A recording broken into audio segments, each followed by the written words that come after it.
السلام علیکم ویورز، میرا نام عطاء الرحمن اور آپ دیکھ رہے ہیں عطاء بخاری یوٹیوب چینل۔ قرآن کریم کی مسلسل ایکسپوزیشن کے سلسلہ میں آج ہم سورہ النساء کی آیت نمبر 162 کی ایکسپوزیشن کریں گے۔ سابقہ آیت میں بات ہو رہی تھی جیوز سے متعلق۔ اس میں یہ بتایا گیا تھا کہ وہ ربا لیتے تھے اور لوگوں کا مال باطل طریقے سے کھاتے تھے، تو ان کے اس جرم کے عوض بتایا یہ گیا کہ ان کے لیے دردناک عذاب تھا۔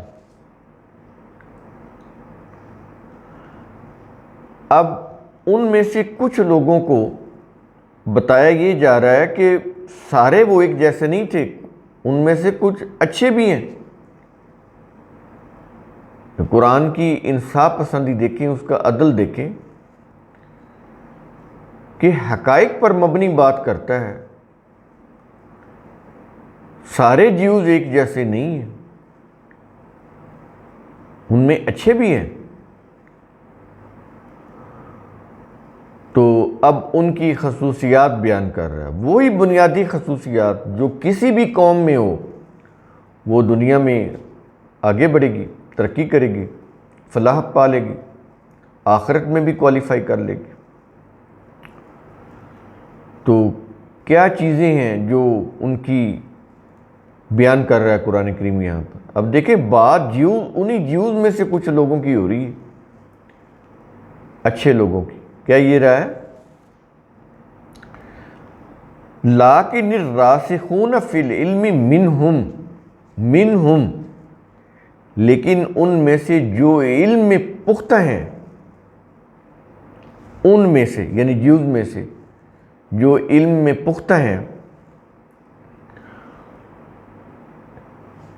تو ایک ان کی خصوصیت یہ ہوگی نا کہ علم میں پختہ ہیں، اور اگلی بتا رہا ہے ان کی خصوصیت والمؤمنون، اور مومنین ہیں۔ اب جیوز کو کہہ رہا ہے مومنین، سب کو نہیں، جو ان میں سے اچھے ہیں ان کو مومنین۔ اب جنہوں نے قرآن کو کبھی سمجھا ہی نہیں، تو ان کے لیے تو یہ بڑی عجیب بات ہوگی کہ جیوز کو مومنین کہہ رہا ہے۔ جس کا یہ قرآن ہے، جس کی کتاب ہے، وہ خود جو خالق ہے، کریٹر پوری کائنات کا، انسانوں کا، وہ کہہ رہا ہے، کہتا ہے وہ مومنین ہیں، اللہ کے قوانین پر یقین رکھنے والے ہیں۔ وہ پہلے تو کہا کہ وہ علم میں پختہ ہیں، اور پھر کہہ رہا ہے کہ وہ مومنین ہیں، اللہ کے قوانین پر یقین رکھنے والے ہیں۔ اور آگے ان کی ایک اور خصوصیت بیان کر رہا ہے۔ کیا یہ رہا ہے کہ یؤمنون بما انزل الیک، اور وہ اس پر ایمان لاتے ہیں جو تیری طرف نازل کیا گیا، یعنی اے رسول جو تیری طرف نازل کیا گیا یعنی قرآن، وہ اس پر ایمان لاتے ہیں۔ اندازہ لگائیں آپ۔ اور ایک اور ان کی خصوصیت بتا رہا ہے وما انزل من قبلک، اور وہ اس پر بھی ایمان لاتے ہیں جو تجھ سے پہلے نازل کیا گیا۔ رسول سے پہلے جتنے بھی انبیاء آئے، ان کے اوپر وحی نازل ہوئی، اس پر بھی ایمان لاتے ہیں۔ اور اگلی چیز ان کی بتا رہا ہے، کیا یہ رہا ہے والمقیمین الصلاۃ، اور صلاۃ قائم کرنے والے ہیں۔ جیوز صلاۃ قائم کرنے والے، یہ صلاۃ کے لفظی معنی تو پیچھے پیچھے چلنے کے ہوتے ہیں، اصطلاحی طور پر اس کے معنی ہوں گے اللہ کے قوانین کے پیچھے پیچھے چلنا، یہ ہوتی ہے صلاۃ۔ صبح سے لے کر رات تک یہ کام کرنے کے اوقات ہیں نا، صبح سے شام تک، فرام ڈان ٹو ڈسک۔ تو اس دوران اپنے فرائض منصبی کو اللہ کے قوانین کے تحت سر انجام دینا۔ اگر کوئی حکومت چلانے والے لوگ ہیں، کوئی ریاست کا نظام چلانے والے لوگ ہیں، کوئی کاروبار کرنے والے لوگ ہیں، کوئی ایڈمنسٹریشن کرنے والے لوگ ہیں،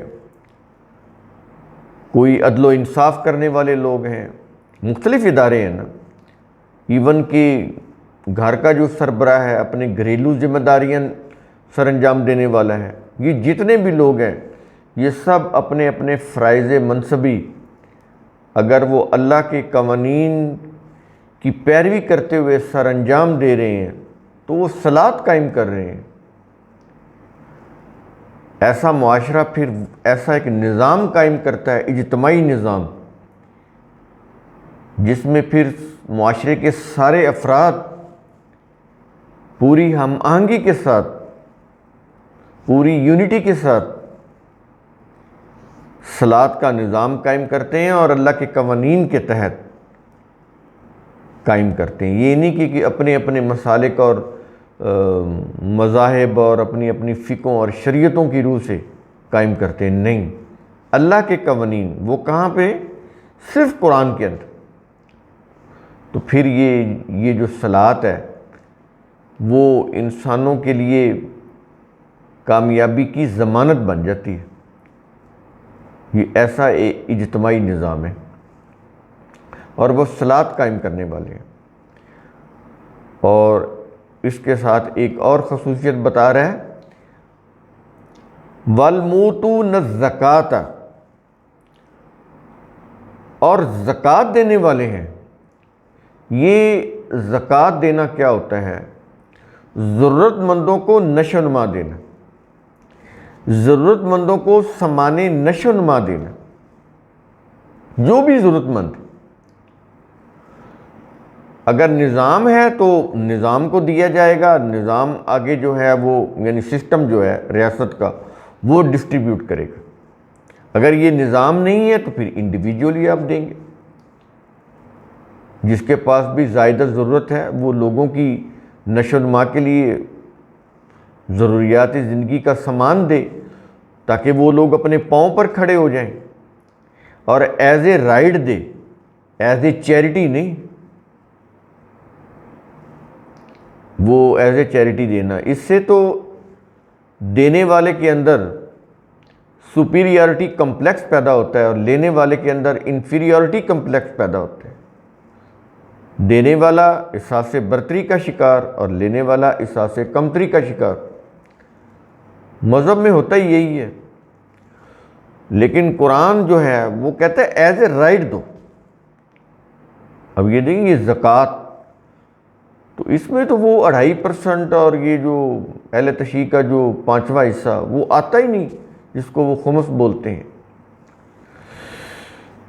تو یہ زکوٰۃ ہے، کہتا ہے یہ دیتے ہیں۔ اور پھر ان کی ایک بڑی بنیادی خصوصیت جو قرآن کا قانون ہے، اصول ہے، کیا کہتا ہے؟ وَالْمُؤْمِنُونَ بِاللَّهِ وَالْيَوْمِ الْآخِرِ، اور اللہ اور یوم آخر پر ایمان رکھنے والے ہیں۔ یہ جیوز کی بات ہو رہی ہے، جو جیوز میں سے جو اچھے لوگ ہیں ان کی بات کر رہا ہے قرآن کریم۔ دیکھتے ہیں قرآن کریم کہ ہاں کسی کی کوئی رعایت نہیں ہے، عدل و انصاف سے حقائق پر مبنی بات کرتا ہے، حق بات کرتا ہے۔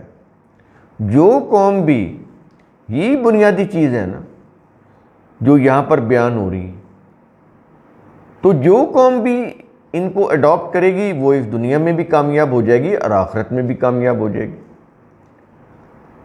اور جو لوگ بھلے وہ اپنے آپ کو مسلم ہی کہلاتے ہوں، اگر ان کے ہاں یہ چیزیں نہیں ہیں، وہ اپنے اپنے آباء و اجداد کے طور طریقوں پر چل رہی ہوں، اپنے اپنے مسالک اور نظریات پر چل رہی ہوں، اپنے علماء اور مشائخ کی فقہوں اور شریعتوں کے اوپر کاربند ہوں، تو ٹھیک ہے، وہ ان کا ایک دعویٰ ہے کہ ہم اسلام پر ہیں یا ہم مسلم ہیں۔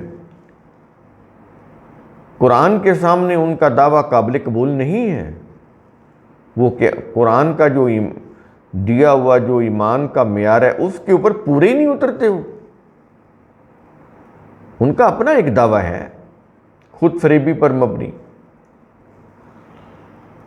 تو یہ ہیں بنیادی چیزیں، ان کے اوپر پورا اترنا بہت ضروری ہے اگر دنیا میں کامیابی چاہیے اور آخرت کی کامیابی چاہیے۔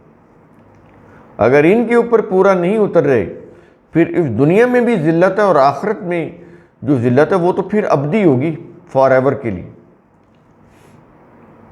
یہ چیزیں کہنے کے بعد اب ان کے متعلق کہہ رہا ہے اولئک سنؤتیہم اجرا عظیما، یہ وہ لوگ ہیں کہ ان قریب ہم انہیں بہت بڑا اجر دیں گے۔ تو یہ جو بنیادی چیزیں بتا کر ان کے جواب میں کہہ یہ رہا ہے کہ ہم انہیں بہت بڑا اجر دیں گے، اب اس کی تفصیل دینے کی ضرورت نہیں ہے۔ جس نے اتنی بڑی کائنات بنائی ہے، جو انسانوں کا کریٹر ہے، خالق ہے، مالک ہے، اتنے بڑے رزق کا نظام چلانے والا ہے، اس کے ہاں اجر جو ہے وہ کتنا عظیم ہوگا، آج ہم اس کا تصور ہی نہیں کر سکتے۔ جو خود عظیم ہے تو اس کا دیا ہوا اجر جو ہے وہ کتنا عظیم ہوگا، اس دنیا میں تو ہم اس کا کم از کم تصور نہیں کر سکتے۔ ہماری عقل کا دائرہ کار بہت ہی محدود ہے، اور اللہ کی ذات اور اس کا جو اجر ہے وہ لامحدود ہے۔ تو بڑے قابل غور ہیں یہ حقائق قرآن کے، قرآن کریم کا اصول ثم تتفکروا، اس کی روح سے آپ خود بھی سوچا کریں، سمجھا کریں، غور و فکر کیا کریں۔ شکریہ۔